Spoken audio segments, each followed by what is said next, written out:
জীবনের এতগুলো সংলাপ, সব ঠিকঠাক আদায়ের পর ছুটি। আমরা দেখেছি শ্রান্ত পায়ের ছাপ, ভালোবাসা তবু দেখায়নি বিচ্যুতি, আঁকে নির্জনে তাই জীবন স্মৃতি। বয়সটা যখন মাত্র 15, বাঁধন হারা হয়ে ছুটে বেড়ানোর, তখন বিয়ের বন্ধনে জড়িয়ে যান। নিজের শৈশবকে বুঝে ওঠার আগেই দায়িত্বের ভার চলে আসে তার কাঁধে। এখন জীবনের অনেকটা সময় পেরিয়ে 91 বছর বয়সে তার সাথী বলতে একখানা রেডিও আর আকাশবাণী আগরতলা এবং তার পরিবারের লোকজন। তার ভালোবাসার মানুষ বলতে রেডিওর ওপার থেকে কথা বলে মাতিয়ে রাখা মানুষগুলো। তিনি আমাদের প্রিয় শ্রোতা উষারানী ভট্টাচার্য। আজকের জীবন স্মৃতি অনুষ্ঠানে আমরা শুনব তার জীবনের গল্প। ছোটবেলার কথা তো একবারে ছোট সময় তো আর বলতে পারবো না, কিন্তু যখন ছোটো ছিলাম আমরা 4 ভাই 2 বোন ছিলাম। আমি সবথেকে বেশি বাবার প্রিয় ছিলাম। মাও ভালোবাসতেন। তো ওই ঠাকুমা তো আমাকে আমার আগে ভাই ছিল ঠাকুমা, সেই জন্য আমাকে আশার নাম রাখছিলেন, আশা করছিলেন নাতিন হয়েছে। মা রাখছিল উষা। এই ঠাকুমার নামটার আর কাছে চলাচলি চলতো, কিন্তু মায়ের নামটাই এখন পর্যন্ত আমার চালু আছে আর কি। আর তো বেশি বড় হবার পরে তো স্কুল টুলটুলে পড়ার বেশি সুযোগ পাইনি। তখন তো বেশ বাগ হয়ে গেল। বাগ হওয়ার পরে আমরা তখন খোয়ায় আসা হইলো যে তখন রেজাল্টটা কী হয় দেখে তারপরে আবার চলে যাব। কিন্তু পাকিস্তান হয়ে গেল, আর যাওয়া হয় নাই। আমার লেখাপড়া এখানেই বন্ধ। তারপরে আস্তে আস্তে বেড়ে ওঠা। তারপরে তো আস্তে আস্তে তো 15 বছরে তো বিয়ে হয়ে গেল, আগরতলা আসলাম। এখানেও কিন্তু আমি অনেক সুযোগ পাইছি। আমার পরিবার খুব ভালো ছিল। হ্যাঁ, স্বামী বাসু দুইজনে আমার বইটই কিনা দিয়েছেন, পড়ুক, প্রাইভেট পরীক্ষা দেব। কিন্তু বাদশা তো অনেক ঝামেলা গেছে আমার, শেষ পর্যন্ত আর পড়া হইল না আর কি। তারপরে তো আস্তে আস্তে পোলা মেয়ে হইলো, ইতারে মানুষ করলাম। আমার যতটুকু ক্ষমতা আছে, বড় লোক নয় কিন্তু মানুষের মতো মানুষ সবাই এইটুই আমার সবচেয়ে বড়। টাকা পয়সা সবচেয়ে বড় না, মানুষের সম্মানটাই হলো আসল কথা। এটি আছে আমার। আর শেষ পর্যন্ত আমি আকাশবাণীতে যোগ হয়ে গেলাম। মেয়ে আমার একটা রেডিও কিনে দিল, এই রেডিওর সুযোগেই আমি আকাশবাণীতে যোগ দিলাম। তখন কিন্তু মোবাইলের কোনো অনুষ্ঠান ছিল না। তখন কথাবার্তা বলতে গেলে ওই চিঠি দিয়ে যোগাযোগ করতো, আবার আকাশবাণীর থেকেও চিঠি দিত, আমার উত্তরটা আইতো, ওইখানে আইতো আর কি। ওইভাবে যোগাযোগ করতে করতেই একজন আসিল, তিনি সম্পূর্ণ রামায়ণটা আকাশবাণীতে রেকর্ড করে গেছেন। এই আমার বাড়িতে 1 বছর থাকতেন, তিনি খোয়াই ছিলেন, কেন থাকতেন। তা আমরা আগের দিনে তো মাথায় ঘুমটো টুমটো দিয়ে কথা বলতাম, কিন্তু উনি খুব সাংঘাতিক একটা করতেন যে আমার শরীরে একটা কিছু আছে, আমার কথা সত্যি হইব। লেখালেখার পরে আমারে শোনাইতেন আগে, তারপরে রেকর্ড করতেন। রেকর্ড হইলে পরে আবার এটা প্রতি রবিবারে অনুষ্ঠানটা রেকর্ডটা করা হইতো দিনে সন্ধ্যার সময়, এইটা শোনানো হইতো। সেই থেকে আমারে বলতেন, যিনি লিখতেন বলতেন যে ম্যাডাম আজকে কিন্তু শুনবেন, এটা শুনলে কেমন লাগছে, খুব ভালো লাগছে। এখন আপনি কী করেন, আকাশবাণীতে চিঠি দেন যে আপনার যে ভালো লাগলো এটা চিঠি। এই চিঠি দেওয়া শুরু করলাম, উত্তর আইলো। খুব হাসতেন, নাটক টাটক করতেন। বললেন যে ভাগ্য দেখেন আপনার আকাশবাণীর থেকে চিঠি দিচ্ছে, আপনি কী করে আমার লোভ দেখাইল আর কি। ওই আস্তে আস্তে আকাশবাণীর সঙ্গে যোগ হয়ে গেলাম। এই এখন পর্যন্ত আমি আছি, সববারই ভালোবাসা পাইছি। এখান থেকে ধরো অনেক কিছু তো তোমরা শিক্ষার জিনিসও শেখাও তোমরা। এর থেকে এই বুড়া বয়সে আমি অনেক শিখছি। আর ছোটদের কাছ থেকে শিখতে আমার কোনো লজ্জা নাই, শিক্ষার বয়সও নাই। কাজেই আমি এখনও সব কিছু ডাক্তারের ব্যবস্থা দিয়ে এটাও শুনি, এটাও আমার কাজে লাগাই। সেই জন্য আমার ছেলে বউ বললে যে তুমি রেডিও শুনবে না, পত্রিকা পড়বে না, তুমি ডাক্তার হয়ে গেছো, আর কদিন পরে প্রেসক্রিপশন করে কোনো মানামানি করি যে এইটা চলো এইটা চলো না, এটা করো না, হাত দো পাও দো। খাওয়ার আমি নিজের প্রেসক্রিপশন করি, এটা খাবো না, এই করি। এইভাবেই চলছে আর কি। আমি মাসিমা একটু আগে যেটা বললেন যে আপনার বয়স তখন 15, যখন মোটামুটি একটা খেলাধুলো করার বয়স আমি বলতে পারি, তখন আপনার হাতে শাখা পলা এবং পুরো একটা গোটা সংসারের দায়িত্ব। তো নিজের ছোট্টবেলা সঙ্গে এই সংসার, এই যে অনুভূতিটুকু কিরকম ছিল আপনার কাছে? তখন এটাই যে খেলাধুলার বা পড়াশোনা বাদ দিয়ে এখন যে সংসারে আসছি, এই সংসারটা যেন সুন্দর করে আমি সবার ভালোবাসা নিয়ে বা ভালোবাসা দিয়ে যাতে সুন্দর করে নিয়ে যেতে পারি, সেইটি আমার আশা ছিল। তা আমার আশা ঠাকুর পূর্ণ করছে, সবার ভালোবাসা আমি পেয়েছি। বেশ অনেকটা সময় পেরিয়ে এসেছেন, জীবনে অনেক গল্প তৈরি হয়েছে, অনেক ওঠানামা নিজের চোখে দেখেছেন। তো জীবনের কোনো শ্রেষ্ঠ গল্প যা এখন অবধি নিজের কাছেই জমিয়ে রেখেছেন, হয়তোবা বলা হয়নি কাউকে, সেই গল্পটা যদি আজকে একটু ভাগ করে নেন। এটি যে কোনো কিছুর মধ্যে ছিলাম না, বিদ্যা বুদ্ধিও সেই রকম নাই, কিন্তু আমি সব থেকে আমার শেষ বয়সে যে সবার একটা ভালোবাসা পাচ্ছি। আকাশবাণীর যে এফএমের যে শ্রোতারা ছিল, এটা তো আমরা তো একটা পরিবার ভাবি যারে, সবাই আমার সঙ্গে, আমি কোনো যাইতে পারি না কোমর নিয়ে, কিন্তু সবাই আমার সঙ্গে আছে, খালি হাতে কেউ আসে না, সবাই একটা না একটা নিয়ে আসে। মণিদ্বীপ দিয়েও আমার সঙ্গে একদিন আসে দেখে গেছে, আমার সঙ্গে আমটাম নিয়ে এসছে। কাজে এই যে আমার সবার কাছে ভালোবাসাটা পাওয়া, এইটাই আমি এখন আমার গল্প, এইটাই আমার যে আমিও যেন তাদের ভালোবাসা, যেন আমার কোনো কথা শুনে তারা বিরক্তি নয়, কষ্ট না পায়, আমি সেই কামনাই করি। ধরুন আপনাকে একটা ক্যানভাস দেওয়া হলো এবং সেই ক্যানভাসে আপনাকে নিজের মতো করে কিছু আঁকতে দেওয়া হলো, হয়তোবা সেটা কোনো সমাজের চিত্র হতে পারে যেটা আপনি নিজের মতো করে আঁকতে চান, তাহলে আপনি কিরকম ধরনের সমাজের চিত্র আঁকবেন? চিত্র আঁকলে এইটাই আঁকতে হইব যে সমাজে যে এখন নেশা করে রাস্তাঘাটে প্রত্যাহার করছে, এইসব যাতে বন্ধ হয়, যাতে সবার সঙ্গে সবার একটা সম্পর্ক থাকে, হ্যাঁ, এইরকমভাবে যাতে ফুটিয়ে তুলতে পারি, যে সবার সঙ্গে সবার ভালোবাসা এবং দুষ্ট চক্রের যাতে বিনাশ করা যায়, এইরকম একটা কিছু যদি করতে পারি, এইটাই আমার থাকবো। বেশ, বলতে গেলে একটা সুস্থ সমাজ গড়ার স্বপ্ন দেখেন। নিশ্চয়ই নিশ্চয়ই, একদম তাই। আর সত্যি কথা বলতে কি, সেই বার্তা আমরা প্রতিনিয়ত দিয়ে চলি যে একটা সুস্থ সমাজ যাতে গড়ে ওঠে এবং আমরা সেই সুস্থ সমাজটাকে উপভোগ করতে পারি।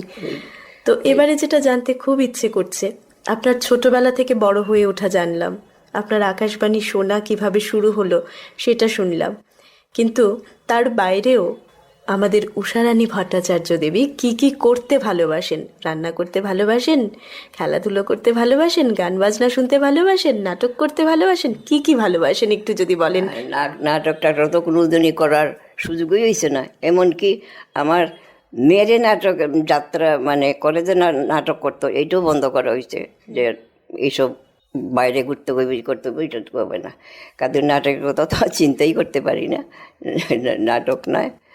সব থেকে আমার এখনও ভালো লাগে রান্না বান্নাটা নিয়ে, আর বাচ্চাদের সঙ্গে আমার একটা সাংঘাতিক ভালোবাসা, বাচ্চারাও আমার কেউ ভালোবাসা, এই বাচ্চাদের সঙ্গে নিয়ে ওই লেখাপড়া খেলাধুলো যাতে তারা খুশি থাকে, হ্যাঁ, এইভাবে চলনের লেখায়, এইটাই আমার ওখানে, আর কোনো কিছু নেই। আর রেডিও তো আছেই, বলার শেষ নেই, এটার আগে পাশে রেডিও আমার সম্বল। আকাশবাণীর সঙ্গে আপনার সম্পর্কটা দীর্ঘদিনের, আপনার বিনোদনের একমাত্র মাধ্যম ছিল রেডিও, যখন কিচ্ছু ছিল না আর তখন থেকে আপনার সঙ্গে আকাশবাণীর বন্ধুত্ব, এবং সেই বন্ধুত্ব আপনার এই 91 বছর বয়সেও আরো আরো অনেক গাঢ় হয়ে উঠেছে। আরো সত্যি আমার ওখানে আরো গাঢ় হয়ে গেছে। তো আকাশবাণীর কোন অনুষ্ঠানটা আপনার সব থেকে বেশি ভালো লাগে? আগে তো অনেকটা শুনতাম অনেক, সব থেকে ভালো লাগে তো ডাক্তারের বিষয়টা আমার খুব ভালো লাগে। এটা স্বাস্থ্য সম্বন্ধে সব কিছু, সব রোগের নিয়ে আসা হয়, এটা সবাই জানে, এটা মানুষের অনেক উপকার। আর রইল কি, এই যে গর্গিস আসরটা আমার দারুণ ভালো লাগে, গান বাজনা সবের থেকেও এখানে এমন জিনিস নাই যে সেখানের নাই, হ্যাঁ, গাছ গাছালি মাছ পশু পাখি থেকে দইরা আচার বিচার আইন সব কিছুই ওইখান থেকে জানা যাইতেছে, শেখা যাইতেছে, এটাই মনোযোগ দিয়ে শুনি। এই অনুষ্ঠানটা সবচেয়ে আমার ভালো লাগে। এছাড়া তো গান তো সবাই ভালোবাসে, গান তো বিশেষ করে ওহন বয়স হয়ে গেছে, ভক্তিমূলক গানটা বেশি প্রিয় ওহন আমার। এইভাবে আপনি আকাশবাণীর সঙ্গে জড়িয়ে আছেন। আচ্ছা, আপনার জীবন খাতায় যেটা দেখতে পাচ্ছি যে আপনার অনেক কিছু করার ইচ্ছে ছিল, কিন্তু হয়তোবা করা হয়ে ওঠেনি। এখন যদি সুযোগ হয়নি, ঠিক, এখন যদি নতুন করে একটা কোথাও সুযোগ পান যে জীবনটাকে আবার নতুন করে আমি গুছিয়ে নিলাম, ধরুন একটা ম্যাজিক হয়ে গেল যে আপনি আবার আপনার ছোট্টবেলায় ফিরে গেছেন, তো তখন নিজের জীবনটা নিজের হাতে রং তুলিতে কিভাবে আঁকবেন, কিভাবে নিজেকে দেখতে চান? আমার এইটাই, আমার একটা যেমন সাহসী মেয়ে হইতে চাই, মানে মনের মধ্যে সাহস থাকতে হবে, মানুষের মতো মানুষ, সততা থাকতে হইব, হ্যাঁ, এবং নিষ্ঠাভাবে সব কিছু দিয়ে যাতে চলতে পারি, যাতে জীবনটারে সুন্দরভাবে গড়া তুললে সবের মানে সবার জন্য একটা কাজ করতে পারি, এই যেটা আমার ওখানে ইচ্ছা করে।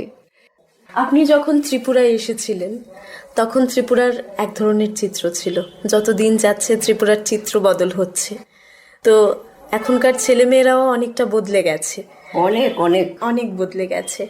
আগের যে ধরনের একটা সময় ছিল যে সবাই মিলে একটা বাড়ির ভেতরে একসঙ্গে থাকা, সেটাও বদলে গেছে। সব মিলে আপনি যদি মনে করেন যে আমাদের এই যে ছেলে মেয়েরা আছে ওদেরকে আরো বেশি আত্মকেন্দ্রিকতার যে একটা দিক এখন লক্ষ্য করা যায় সেটার বাইরে নিয়ে আসতে হবে, তাহলে কি করতে হবে বলে আপনার মনে হয়? আমার কুটুম্ব কিছু করতে গেলে সর্ব আগে তাদের ভালোবাসা দিয়ে বুঝিয়ে নিতে হবে যে তোমরা যে পথে চলছো বা যেভাবে চলছো এটা সুবর্ণের নয়, কাজেই যদি মানুষের মতো হইতে চাও তাহলে তোমরা সংযম হতে হবে, সততা থাকতে হবে, বুদ্ধির সঙ্গে এগিয়ে আসতে হবে, এবং যাতে তোমরা আমার মতো, আমার মনে যেরকম আমি চাই যে পাড়া প্রতিবেশী বা গ্রামের বা দেশের কাজ করে আমরা দেশে এগিয়ে নিব বা বড় হব, সেইটি তাদের দিয়ে বুঝে বলতে হবে আর কি। বয়সটা 91, খুব একটা কম নয়, বিশাল সফর। সেই সফরে কাদেরকে মনে হয়েছে যে সবচেয়ে কাছের বন্ধু? এখন তো ধরো তোমার ডাক্তার বা শিক্ষকরাই সবথেকে বড় বন্ধু, শিক্ষকরা না হইলে তো মানুষ গড়া সম্ভব না, আর ডাক্তারবাবুরা না থাকলে মানুষের জীবনও নিয়েও সংকট। আর এখন তো পুলিশরাও সেরকম কাজ ঢিলামিশি করে না, কিন্তু ওরাও কিন্তু আমরা একটা বড় বন্ধু, হ্যাঁ, নিজের জীবন দিয়েও তারা দেশ রক্ষার লেগে এগিয়ে আসে, কাজ করে, কৃষকরাও তো বড় বন্ধু, এরা কৃষিকাজ না করলে হয়তো আমরা না খেয়েই মরতে হইতো, কাজে এরাও কিন্তু ঝড় বৃষ্টি মাথায় নিয়ে এরাও করে, এরাও আমাদের প্রিয় বন্ধু। আর বন্ধু ভাবলে সবাইকে বন্ধু ভাবা যায়, যদি মনের মিল চলে তাইলে বন্ধুত্বটা সঠিক কাজে লাগে। এখন এই সময়ে এসে গোটা একটা 24 ঘন্টার দিন, সেই সময়টাতে নিজেকে নিয়ে কিভাবে থাকেন বা সময় কাটান কি করে?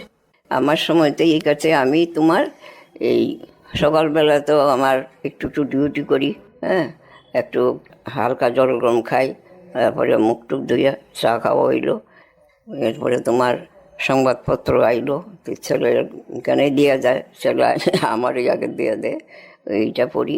আর কেউ আসলে আমি সবার আগে আইয়া আসন পেতে বসি, সেটা না সব বকা দিয়ে কেউ আইলে দূরে আসো তুমি, বসতে পারো না, তো আমি কুইটি আমার সবচেয়ে সময় কাটার বা আনন্দে থাকার একটা সুযোগ আমার এই। আর বাকি সময়টা তো আমি এই বারবারই রেডিওই আসছে, এই রেডিও নিয়ে আমি সময় কাটাই আর কি। এই বয়সে কি চান জীবন থেকে? যা পেয়েছি, যা বুক করছি, সেটাই আমার শান্তি। আর এখন চাই তোমাদের সবার থেকে একটু ভালোবাসাই আমার, এখন আর কিছু চাই না আমি। এইভাবে কাটিয়ে দেবেন বাকি জীবনটুকু। আর তার মধ্যে যদি এমন কোনো একটা ম্যাজিক হয় যেখানে উষা দেবীর কাছে অনেকগুলো পাওয়ার চলে এলো, নতুন করে সব কিছু আবার শুরু করার, নতুন করে স্বপ্ন দেখার, তাহলে কি ধরনের স্বপ্ন দেখবেন আপনি? স্বপ্ন দেখবো সবার আগে এইটাই যে আমার লেখাপড়াটা একটু দরকার, আমি একটু শিখতে চাই, তাইলে সবার সঙ্গে হয়তো সমানভাবে চলতে পারবো। কেন, লেখাপড়া না থাকলে বুদ্ধিও কম থাকে, গানও কম থাকে, কাজেই লেখাপড়াটাই সবচেয়ে বড় দরকার, এইটাই আমার সবচেয়ে বড় সম্বল আমার। জীবনের সব থেকে প্রিয় গান যদি বলি তাহলে কোন গানটি গুনগুন করে গাওয়া হবে বলুন তো একটু? প্রিয় গান হচ্ছে রবীন্দ্রসঙ্গীত, আর পান্নালাল ভট্টাচার্যের শ্যামা সঙ্গীত আমার খুব প্রিয়। আর প্রিয় কবিতা যদি বলি? নজরুলের কিন্তু গান কবিতা আমার খুব ভালো লাগে, রবীন্দ্রনাথেরও কবিতাগুলিও আমার খুব ভালো লাগে, খুব প্রিয়। অনেকেই তো এখন নতুন করে অনেক কিছু শুরু করে। ধরুন, শীতের দিনে পিকনিকে যাওয়া হয়, গরমের দিনেও একটা ছুটি কাটানোর আসর হয়। সেই ছুটির বাইরে, বিশাল অবসরের বাইরে গিয়ে এমন যদি কিছু একটা আপনার শখের জিনিস হয় যে একটা দিন আপনাকে দেওয়া হলো এবং নিজের মতো করে দিনটাকে বাঁচুন, আপনি কি কি করবেন সেই দিনটাতে? নিজের মতো অবস্থা করলে সব থেকে আমার ঠাকুরের মন্দির, এখানে আমার ঠাকুর সমন যেমন দর্শন হয়, এখানে অনেক নানা রকম লোকেরও দর্শন পাওয়া যায়। আর গরিব দুঃখুরিয়ে, হ্যাঁ, যারা আছে অনাহারে অনেক থাকে, এরকম যদি আমার কাছে পাই, ওদেরই একটু সাহায্য করা এইটি। আর মনটা যেন এরকম থাকে, সবাইরে সাহায্য যখন যেটুক পারি, যাতে সবাইকে সাহায্য করতে পারি। এই বয়সে আপনার সব থেকে কাছের মানুষকে? কাছের মানুষ এখন আমার 2 নাতিন। বেশ অনেকটা সময় আমরা পেরিয়ে এসেছি এবং অনেক কথাই জানলাম। তো এই মুহূর্তে যেটা জানতে ইচ্ছে করছে যে আকাশবাণীর সঙ্গে তো আপনার সখ্যতা অনেক আগের, এবং সেক্ষেত্রে আপনাদের যারা শ্রোতারা রয়েছেন তাদের ভালোবাসাই আমাদের পাথেয় হয়ে চলবে আগামী দিনেও। এমন কোনো সাজেশন যেটা আপনি আমাদেরকে দিতে চাইছেন যে এই ধরনের অনুষ্ঠান করলে আপনার ভালো লাগবে? আমার একটা ছিল, তোমার এফএমএতে এই জিনিসটা ছিল যে ওখান যেটা তোমার অতিথি অনুষ্ঠান হইল, এখানে কিন্তু তোমার এটা ছিল যে প্রজন্ম অনুষ্ঠান ছিল এটা।